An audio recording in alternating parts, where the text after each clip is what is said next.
Derek, that was another wonderful performance by the side in a home victory as well to put you into fourth on the table. Yeah, we knew what a win would do for us today. We spoke about that. I think any opportunity you get a chance to be as high as that in the league, it's important we take it.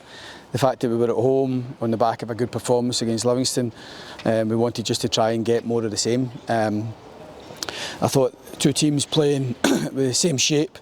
The only obvious difference was they play with full-backs at wing-back. We had two wingers playing at wing-back. But I thought the opening 15-20 minutes were a wee bit untidy, a bit scruffy. We needed to settle in the game, bring a wee bit more quality.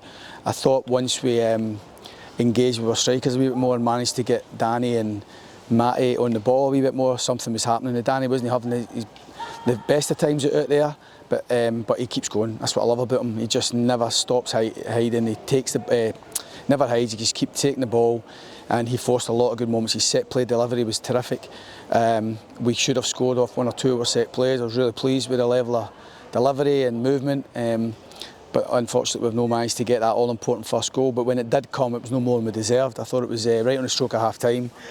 Danny again brave on the counter on the transition, and Vass a brilliant finish, absolutely brilliant finish. He brings so much to us in terms of his leadership, his type, his strength to get you up the pitch, but you still need your strikers to come up with those moments of quality, and for both lads to get their goals today was great.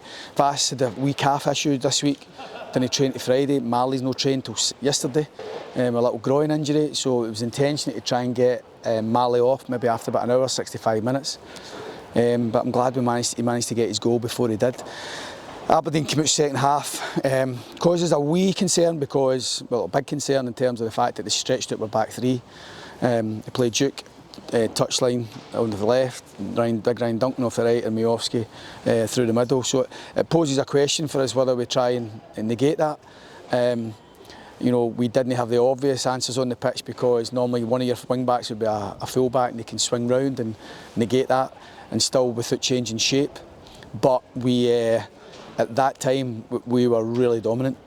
So while they changed that to try and maybe get themselves a goal and cause us problems, it was actually the opposite. We were having, I think, really good periods of the game. We just couldn't get a second goal. Honestly, I don't know how careless we were, how loose we were in terms of getting that second goal, but we should have got it before we did get it. But when we did get it, it was brilliant intensity for the team, great pressing, great team goal that, and Mali helps with his teammates, forces a mistake and gets us a finish. Then we can get them off, thinking about Wednesday, without being arrogant enough to think the game's done here, but we flatten out into a 4, negate them. We become less of an attacking threat, but we certainly kept them at arm's length, and we've seen the game out pretty comfortably. The subs helped us just reinforce the energy, and we get our clean sheet, and we get our 3 points, and we get what we intended to do, is finish fourth. Hopefully by the end of play of the day, certainly we're sitting there now ahead of the Rangers game. The composure and the confidence was oozing through the team as well, and did so well to ensure that Aberdeen only had one effort on target. Yeah, probably similar to last week against Livingston. The only shot on target was a penalty kick, so I thought we were unfortunate not to get a clean sheet. So I thought there was a confidence we were defending. I thought my back three were terrific.